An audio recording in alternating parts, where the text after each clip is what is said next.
welcome back to The Reading Mama. My name is Heather, and today I'm going to share my January TBRs and a quick look in what I'm calling my reading journal. I don't know if you would call it that. So it is January 2025, which feels surreal, but that's where we are. And I'm going to share, I shared in my last video, the wrap up of December and how that went. And then some of the things I'm looking forward to in the new year, kind of narrowed that down a little bit more. So hopefully I can share that. So I just have one of these cheap journals you get it at um, Walmart, anywhere. It's just a little craft paper one. And I could be really fancy, but I'm not. I'm keeping it super simple. In the front, I just have my booktube, what I'm going to post here so I can kind of plan that out each week. And then I have a page with challenges for the year that I want to keep in mind. And so these are kind of annual challenges I'm looking at. And then some monthly ones that I'm looking at. I'm not going to follow any of them 100% except for hopefully my 40 by 40, which I did share a while back. I turned 40 in September. We're having a new baby in March, so we'll see how that goes. But I am definitely doing my 40 by 40. Another one that I'm going to be doing is the School Sisters, and I had forgotten I'd done this a while ago, and I've kind of melded it into a mother's education course for myself. And it's called 5 by 5, where you choose 5 categories, and then you choose 5 books in each one, and that's really all you do. And then I'm going to join Chantel Reads All Day. I love her posts. They're encouraging to me as a homeschool mama and as a mama who loves to read. So I'm going to do her Read Your Bookshelf Challenge because that's easy. It's a word prompt each month. And then I'm going to do part of or as much as I can of her Year of Mod challenge as well, because I was already hoping to read through Anne of Green Gables. It's part of my 40 by 40. And so I'm going to do that. And then last was Read the Globe YA by Spread Book Joy. And I will tag all these people down below. I'm going to do them as best I can. I don't do like a lot of witchcraft and things like that. So some of them are a little fantasy heavy and they may become DNFs. I know I'm not going to do Kiki's delivery service. But the other ones did look interesting. Plus it's 2 months for each month. So I'm excited to kind of do some reading from different books that are from other parts of the world or other translations, and dive in there. And then later on in the year, I definitely know I'm going to join Middle Grade March because I read a lot of middle grade novels. I enjoy them. And I have a lot of middle graders. Historathon, Sci-Fi September, all those are up in the air. We'll see. And then I also have school pre-reads that I have to do to get ready for the coming school year. So those are always on my list, but not quite. So then because I'm fancy, I have a paper clip to mark it. And then I just kind of wrote out what the prompts were for some of those different ones that I am doing. And I wrote out my 5 by 5, my School Sisters, and you'll see it's actually 6. Because there's some classics. Half of them some of them fill my 40 by 40, some of them fill my pre-reads for school next year, and there's like Les Mis is just on there because I'd really like to read it, but I don't know if that'll happen. And finally, I have the next paper clip leads you to my January TBR. Then you'll notice I have some at the back. I have a spot for books I want to read, books I want to buy or need to buy. And then I just put my ones when I actually read it there at the end. So that way I have that kind of ready to go. So that's my reading journal. Super simple, nothing fancy, just something to keep me accountable. I'm really bad at tracking my books and I don't particularly like Goodreads. I'm not a techie person, so I don't log in to type things up. So I need somewhere to keep my list. And usually it's my phone because I'm using Libby app for a lot of audiobooks a lot of times. But my physical books, I have a hard time recalling. I try to put them on my blog, and I don't always do that. So I've got my paper. It's just a little notebook. Fits inside my purse. It's perfect. So what am I going to read in January? January TBR. Super easy. Some of these I have physical copies. Some are coming because I had a leftover birthday Amazon gift card. So those are coming in the mail hopefully next week. And then some I'm going to just do Libby. So first up is Dune. I did start that with Libby app, and it is a dramatic reading, and it's amazingly done. I did order the book, so that is coming because I think I'm going to want to just sit and read. I'm really, really, really enjoying it. I was a little bit put off because a lot of people were saying it's kind of daunting, but I'm really, really enjoying book 1 of Dune. So I'm going to continue that. Hopefully I'll finish it this month. It's a big one, so we'll see. I'm going to read Anne of Green Gables. This is a reread. I don't know how many times. I really would like to get a prettier copy, but this one will do for now. Because like I said, I'm trying to build a set for me. I have seven, I'm going to have seven daughters. Baby's due in March as a girl. That's a lot of girls. They all girls love like Anne. That's just the way it is. I don't know what to tell you. If you don't love Anne, I'm sorry. I can't explain it. There's just something about her that people gravitate towards. However, I do know I read a couple other of the Anne books, and I wasn't as overwhelmingly in love with them. So that said, we're gonna start with the very first one. I have my 10-year-old, 11-year-old. I don't know how old she is. 11-year-old is reading this right now for school as well, so that will kind of help motivate me, and because we can then converse about specific chapters. Like I said, it's a reread. And if you don't know, Anna Green Gables, I should have told you about Dune, but if you don't know what Dune is and you haven't seen the movie, then it's too late. Same with Anne, I feel, and Megan Follow's version is the best. I'm not going to even argue that if you're watching a movie version, but the first one is very much like the book. um Orphan girl comes and lives with a elder brother sister who never married on their farm, and she is quite creative and romantic, and they are very practical, down to earth, and it's just about her nuances and silliness in life. And it just becomes heartwarming and so beautiful, and the characters are just so rich in this book, so I'm excited to read that one. Another one for this month is I'm reading Black Coffee by Agatha Christie, and that is an audiobook that I'm listening to. My daughter also recommended this because it is actually a play that Agatha Christie wrote, which would be so awesome to go see. But it has been rewritten in novel form by Charles Osborne. And so I'm looking forward to reading that one. But basically, a man has created some type of explosive, and his formula for it has disappeared. And then there's a murder, and of course, and then there's just all these kinds of problems that coincide with that. And Hercule Poirot, who is my favorite, I love Hercule Poirot, comes in and helps to stop global catastrophe, is how the the description goes. So hopefully that will be a good one, and it'll be a quick light. I consider Agatha Christie light, which is funny because it's murder mystery, but whatever.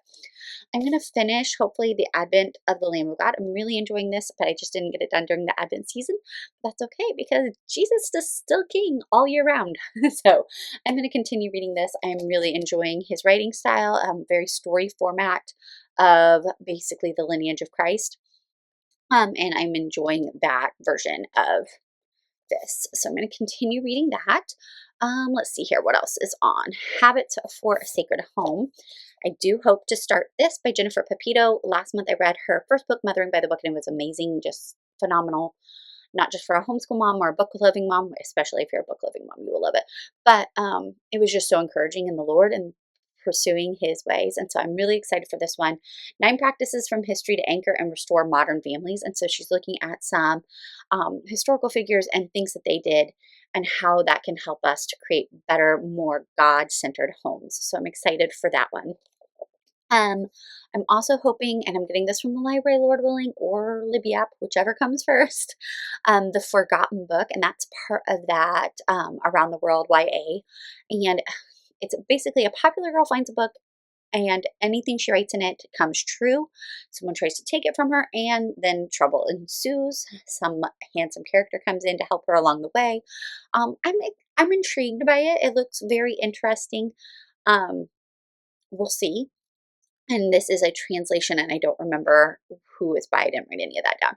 But you can go to Spread Book Joy and find her announcement video about it. And I'm looking forward to that because I like a good, lighthearted middle grade fantasy. And that's what that is. The next is For the Family's Sake, and I doubt I'll finish this. It's not that big, but I have a feeling that this is going to make me go slow. If you read For the Children's Sake, which is a lot of people's gateway into Charlotte Mason home education, and it was mine, I really love it. It is by the same person, Susan Schaefer Macaulay. If you know Frances and Edith Schaefer from, what's it called? Labrie.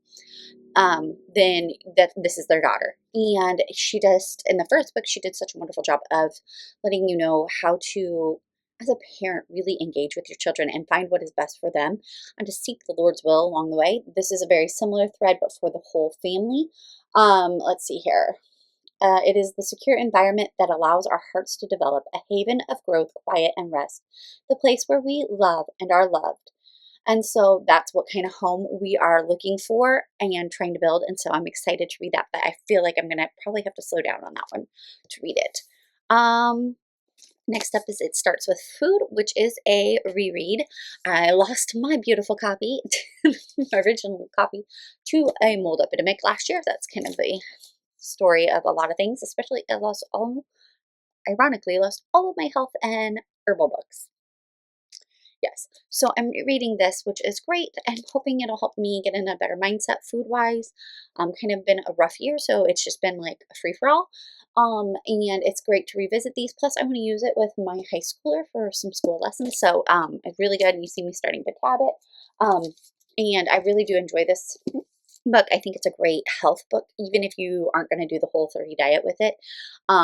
Which I've done Whole30 a couple times, both pregnant, nursing, and not, or all three. And so I highly recommend it, but it is definitely one that I need to reread and get some of those things back in my head because it's been a while. All right, next, Nature Fix is a book that I have coming, and I'm sure you've seen it. It's really popular. It's a really pretty book also, and this is a book just focusing on, it's part of my School Life Sisters in my, what did I call it? Science and nature section. And it's just a matter of having those focus on nature and how important it is to our overall health, mental, physical, emotional health. And so I'm very excited to read that. I always love books that help point me in that direction and get me back into it.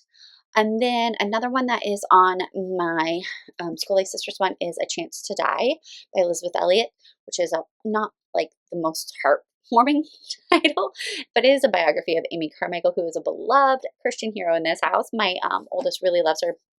She is an Irish missionary who went eventually to India to serve and ended up saving a lot of children from horrible, horrible circumstances physically, and then also leading them to the Lord. And she just has a beautiful testimony. So I'm excited to read one of my favorite author, Elizabeth Elliot's version of her biography. So that's exciting.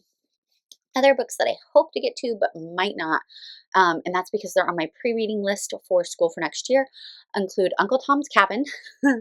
Never read that. I'm not sure if we're going to use it, but that's actually for this year's school year. And then The Book Thief, I would like to reread. I'll probably just do that audio book version, just because there are a few nuances. So Uncle Tom's Cabin, if you don't know, is a slavery story. I'm going to leave it at that. Harriet Beecher Stowe basically like really called the world to action with that story. And so I'm going to be pre-reading that for my oldest. And then The Book Thief is one that is one of a historical fiction set during World War II. And one of the main characters is death. And so I'm going to be reading the book, rereading that book. You may have seen the popular movie for it. I have a teen who's going to be a sophomore, and she really enjoys historical fiction, World War II set, like me. But I want to make sure, because I don't remember language wise, I don't want a lot of swear words in books that I assign to my kids. And then the last one, it would be a book that I'm pre-reading for my oldest, but I've heard Chantel talk a lot about, is The Heir and the Spare. And that is just a historical, not historical, it's a fantasy book. And I don't know a lot about it other than what Chantel has. I've heard her recommend it multiple times. So I'm like, okay, I need to get that and I need to read it and find out. So I'm hoping to get that from the library or to do it on Libby, whichever comes first. Those are low priority on my list. So for the whole month, I have 1, 2, 3, 4, 5, 6, 7, 8, 9, 10, 11, 12, 13 books. And I have only these ones physical copy. I have about 4 more coming physical copy. So hopefully I'll do that. I may or add more 40 before 40 books on here. What did I make that? So I have 2 from my 40, 3 from my 40 before 40 on here, which is pretty reasonable start. There are a couple of short ones that I'll fit in as I can. We'll see. 40 by 40 is really my premise. That's where I'm trying to get most of them. So we'll see what happens. Most excited about for this month is some of these just that focus your heart on God more and keeping my mind saturated in that. I love fiction. I love it, but I sometimes use it to kind of numb me from the world, as I think many of us do. And so I want to migrate into that. I also have more physical books. I'm hoping to actually sit and force myself to read and not consume a whole bunch of audiobooks and things over time, because that tends to be my habit, because I have a lot to do. And I'm going to go listen to an audiobook when I'm done with this while I finish lesson plans. But it is just, I do enjoy the audiobooks and because it allows me to multitask. But there's something to be said about the slowing down, turning off the screens, and just immersing yourself in a book. And so I hope to do more of that this year. My husband got me this beautiful lamp for Christmas, and that way I can try to kind of calm and sit down rather than veg out in front of the TV or put on an audiobook and do more work. Slow down. Try to be content in the time and space that I have, especially because once baby's born, I'm not going to be able to hold books. I don't know, like the newborn age, you can hold a book and feed a baby at the same time. But like when they get about 4 or 5 months, they start kicking the book. It's very frustrating to try to nurse a baby and read a book because you're like, oh, I have about 10-15 minutes here by the nurse, and they just kick the book out of your hands. So I will end up doing a lot more audiobooks then, but I am trying to do more of the physical ones and work on my physical TBR. Like I said, all of these were on my shelf already, things that I have been wanting to read, and the ones that I have coming have actually been on my purchase list for quite a long time. And otherwise, I really do try to utilize my library and Libby app before purchasing, which is why I do have this section in my notebook where I can put what I'm going to buy. So, by the way, what's on here? Nature Fix, which I already have coming.